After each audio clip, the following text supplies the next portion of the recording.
जय श्री श्याम, हारे के सहारे की जय हो, शीश के दाने की जय हो, लख दातार की जय हो। दोस्तों, उम्मीद करते हैं श्याम बाबा की कृपा से आप और आपका परिवार कुशल मंगल होगा और बाबा श्याम की कृपा हमेशा अपने भक्तों पर ऐसे ही बनी रहे। श्याम बाबा हमेशा अपने भक्तों का ऐसे ही कल्याण करते रहें। दोस्तों, जो लोग हमारे वीडियोस को देख रहे हैं, जो नए लोग जुड़ रहे हैं, सबसे पहले वो हमारे चैनल को ज़रूर सब्सक्राइब कर ले, क्योंकि हम लेकर आते हैं अपने चैनल पर श्याम बाबा से जुड़ी जानकारियाँ, श्याम बाबा के सत्य चमत्कार और बाबा श्याम के सत्य अनुभव, जो हम आप सभी लोगों के साथ शेयर करते हैं। तो चलिए दोस्तों, ज़्यादा देरी ना करते हुए वीडियो को शुरू करते हैं। वीडियो शुरू करने से पहले सभी भक्तों को जय श्री श्याम। दोस्तों, सबसे पहले मैं आपको बताना चाहूँगी, आज की जो कहानी है वो एक महिला की कहानी है जो दिल्ली की रहने वाली हैं। मिडिल क्लास से वो बिलोंग करती हैं और मैं उनका नाम बता दूँ, आरती उनका नाम है। और जो उनकी कहानी है, आप जब सुनोगे तो आपको यकीन नहीं होगा कि श्याम बाबा ने उनकी ज़िंदगी में इतना बड़ा चमत्कार कैसे कर दिया। क्योंकि श्याम बाबा आए दिन अपने भक्तों के साथ कोई ना कोई नए नए चमत्कार करते रहते हैं। जो भी भक्त सच्चे दिल से हार कर श्याम बाबा के चरणों में चला जाता है, अपने आप को पूरी तरह समर्पित कर देता है बाबा के चरणों में, तो श्याम बाबा उसका कल्याण करते ही करते हैं। श्याम बाबा अपने भक्त के साथ रोज़ाना कोई ना कोई चमत्कार करते हैं, खासकर जब कोई सच्चे दिल से हार कर बाबा के चरणों में पहुंच जाए।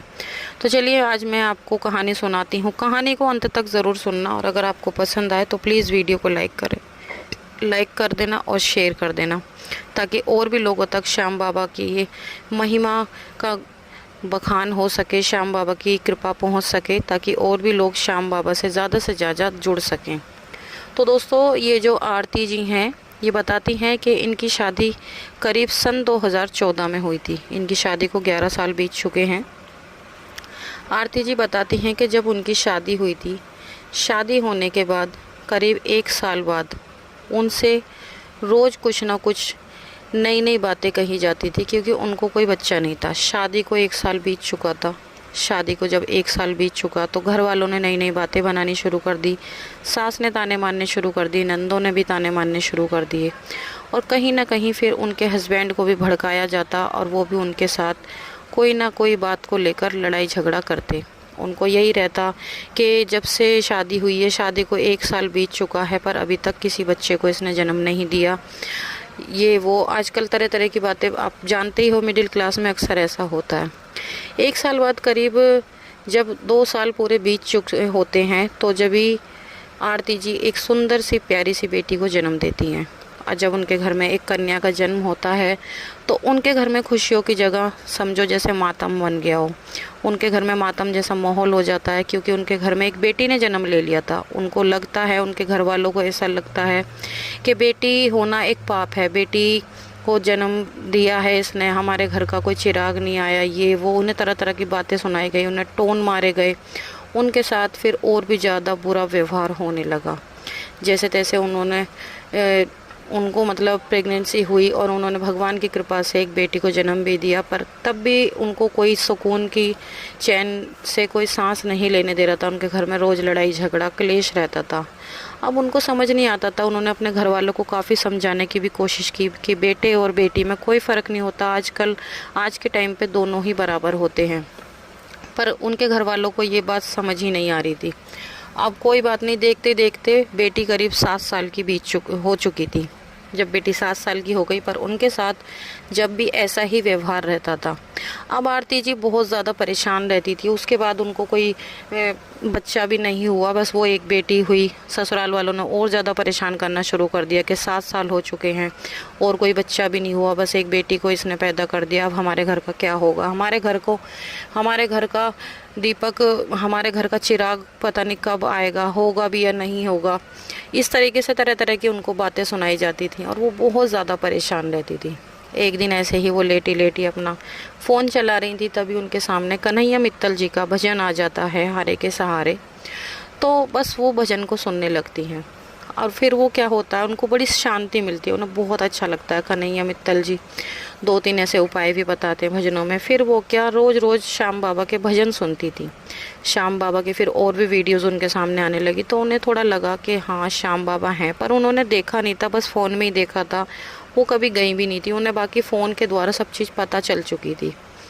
अब होता ही क्या है, जब वो श्याम बाबा के भजन सुनती हैं, करीब 4 से 5 महीने जब बीत जाते हैं, वो रोज़ बाबा के भजन सुनती हैं, बाबा से रोज़ प्रार्थना करती हैं कि बाबा मुझे भी एक बेटा दे दो, ताकि मैं भी अपने घर वालों को कह सकूं कि देखो मैं भी इंसान हूँ। क्योंकि उनके साथ बहुत ही ज़्यादा बुरा व्यवहार होता था, उनको लगता था कि मतलब ये समझ लो कि जानवरों की तरह उनके साथ बिहेव होता था। वो भी चाहती थी कि उनको एक बेटा हो जाए ताकि वो भी चैन के साथ से जी सकें। अब वो रोज़ बाबा से प्रार्थना करती थी। देखते देखते 5 से 6 महीने बीते, वो फिर से प्रेग्नेंट हुई। और जब वो प्रेग्नेंट हुई उन्हें बहुत ज़्यादा खुशी हुई। करीब जब शादी को 10 साल उनके पूरे हो चुके थे, 10 साल बाद उनको कंसीव हुआ, और कंसीव होने के बाद उन्होंने एक सुंदर बेटे को जन्म दिया। जब उन्होंने अपने एक सुंदर बेटे को जन्म दिया तो उनके घर में खुशियाँ ही खुशियाँ हो गई। उनके घर में इतनी ज़्यादा चहल पहल हो गई, फिर सबके मुंह बंद हो गए। और जब जाके आरती को चैन की सांस मिली, तब आरती को लगा कि हाँ, श्याम बाबा हैं, वाकई ही वो चमत्कार करते हैं। बाबा श्याम बड़े बड़े चमत्कार करते हैं। घर में सब कुछ अच्छा चल रहा था। बेटा 2.5 साल का हो चुका था। जब बेटा 2.5 साल का हो चुका था, घर में डेली नॉर्मल अपना वही अच्छा डेली रूटीन, अपना खाना पीना, खा पी कर रात को सब सो गए। और करीब रात के 2:30 बजे उनके बेटे को पता नहीं एकदम से क्या होता है, वो बताती पता नहीं क्या होता है, उनका बेटे के हाथ पैर ऐंठ जाते हैं, मुंह से झाग आ जाते हैं और आंखें पलट जाता है। वो सब एकदम घबरा जाते हैं। वो जब भी चीखती हुई चिल्लाती हुई उठती हैं और एकदम घर के सारे लोग उठ जाते हैं और घर वाले सारे परेशान हो जाते हैं। तभी घर के पास के ही हॉस्पिटल में उसे ले जाया जाता है, पर हॉस्पिटल में मना कर देते हैं कि इस बच्चे का कोई इलाज नहीं हो सकता, अब इसके पास वक्त बहुत कम है, इस तरीके से बोल दिया जाता है।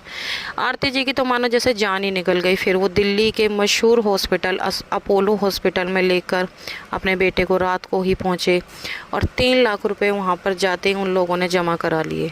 और जमा कराने के बाद भी वहाँ डॉक्टर कहते हैं कि ये बच्चा नहीं बच सकता, इस बच्चे के अंदर जान नहीं है, और उन्होंने भी हाथ खड़े कर दिए। तभी आरती जी मानो फूट फूट कर रोने लगती हैं। बस उनको और कुछ नहीं सोचता, उन्हें श्याम बाबा याद आते हैं। तभी वो हाथ जोड़कर मन ही मन श्याम बाबा से प्रार्थना करती हैं, कहती हैं श्याम बाबा, आपकी कृपा से मुझे ये बेटा हुआ है। जैसे तैसे 10 सालों में मैंने इतने ताने सुने, इतनी सबकी बातें सुनी, आपकी कृपा से मैंने इस बच्चे को आपने इस दुनिया में भेजा, मेरी ज़िंदगी में भेजा। इस बच्चे को आप ठीक कीजिए बाबा, मेरे बेटे को आप बिल्कुल ठीक कीजिए, मैं आपके दरबार निशान लेकर आऊँगी। इस तरीके से उन्होंने श्याम बाबा से प्रार्थना करी। तभी देखते हैं वहाँ पर एक डॉक्टर आता है। वो बताती हैं कि उस डॉक्टर की मानो जैसे श्याम बाबा ही आए हों डॉक्टर के रूप में, और वो आकर बच्चे को गोद में लेते हैं और आरती जी से कहते हैं कि तुम बिल्कुल भी चिंता मत करो, तुम्हारा बेटा बिल्कुल ठीक हो जाएगा। और आरती जी बताती हैं कि बाबा श्याम की कृपा से करीब 2 से 3 दिन में उनका बेटा बिल्कुल ठीक हो गया, स्वस्थ हो गया। उन्होंने आते ही उसका ट्रीटमेंट किया, बच्चे को भर्ती किया। 2 से 3 दिन में बच्चे को वहाँ से छुट्टी मिल गई, और आज उनका बेटा श्याम बाबा की कृपा से बिल्कुल ठीक है, स्कूल जाता है। बिल्कुल उनके घर में फिर से खुशियाँ हैं। आज बाबा श्याम की कृपा से उनके बेटा और बेटी हैं, और अब उनके घर में उनको कोई ताना नहीं मारता, और उनके घर में आज श्याम बाबा की सब पूजा करते हैं।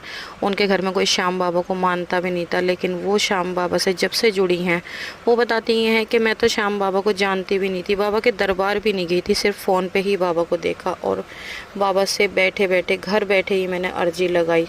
और जब उनका बेटा बिल्कुल स्वस्थ हो गया था, तभी वो श्याम बाबा के दरबार गई निशान चढ़ाने, जब उन्होंने पहली बार बाबा को देखा था।